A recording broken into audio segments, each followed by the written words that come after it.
In this video, I will be discussing social health. Social health is how we relate to others around us, having that interconnectedness with our community. So this is the 8th video in an 8-part series discussing and diving deeper into the 8 elements of health. The 8 elements of health is my approach to health and wellness that includes multiple facets of what it means to be a human being and to how they all work together for overall health and wellness. So stay tuned.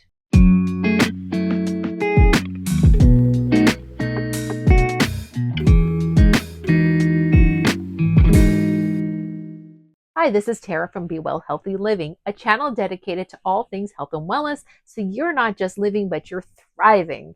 So, social health, it's probably not an area of health that you might hear very often, but I found it necessary to incorporate it into the 8 elements of health because I feel that your social connection and your relationship with others, other humans, and community around you has a massively positive influence in your overall well-being. We are created not to be islands, but to be connected with others. We need community.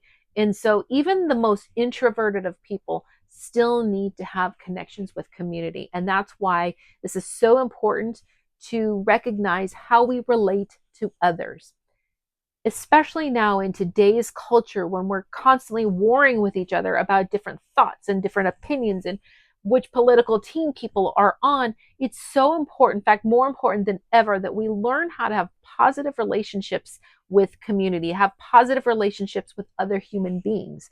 And instead of running away from it and putting up walls and putting up barriers, it's important that we plow through this, that we get through this so we understand how to relate to people that might not necessarily agree with us or have the same mindset. Because we're all different. We all have different backgrounds. We all have different lenses that we look through life through. So it's important that we have good social health so that way we can be more positive, more loving, and be more connected within our communities to not only shape our community for the positive, but also have good effects on us. Now, there are times to be isolated, and sometimes that goes for if you're going through a type of spiritual awakening or spiritual renewal.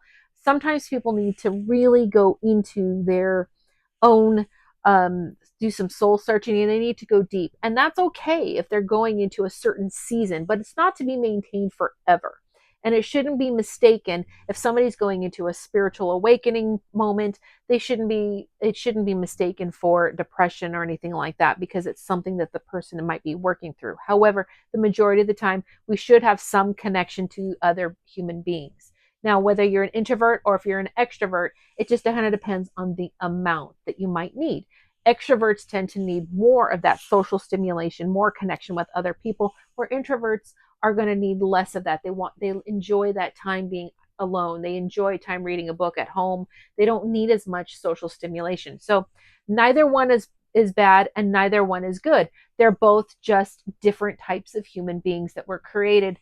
And so just remember, as I'm talking through things, it doesn't necessarily mean if you are an introvert and you have less social connections, it's not a bad thing. I'm just saying you have to gauge it on your introversion level.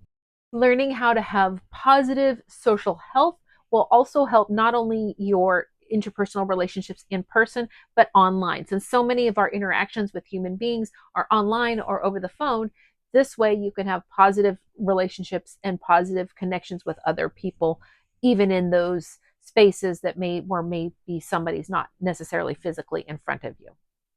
So in this video, I'm going to be discussing 3 different points. I'm going to be talking about what positive social health looks like, symptoms of stress, meaning out of alignment social health, and then tips that you can help improve your social health. Let's talk about what good social health looks like. A healthy friends group, strong, close relationships with others that are considered good friends, not feeling the need to berate others online, being able to build others up, to be a good supporter, able to carry on a conversation with a stranger, understanding the power of time alone, not being afraid to be alone at times, having a genuine care for mankind, laughing with people, can converse with people who think differently than you. So that's a pretty good start. It's not the end all list, but it's a good start. So let's discuss now the opposite side of that is when there's social health stress. And that means when it's out of alignment or not functioning as it should. Feeling isolated, feeling lonely, feeling afraid to be around people you don't know, continually stressed in situations that involve people, inability to have empathy towards others, very little or no positive interactions with others, angry and intolerant towards people who don't think like you, afraid to be alone, inability to sustain friendships, inability to forgive. Perhaps as I was reading that list, there was something in there that you heard, or maybe two or three or more, of areas that you want to work on and that you want to improve. And that's a great thing because that's self-awareness, that deciding, you know what, I want to change, I want to fix this, I want to improve on this.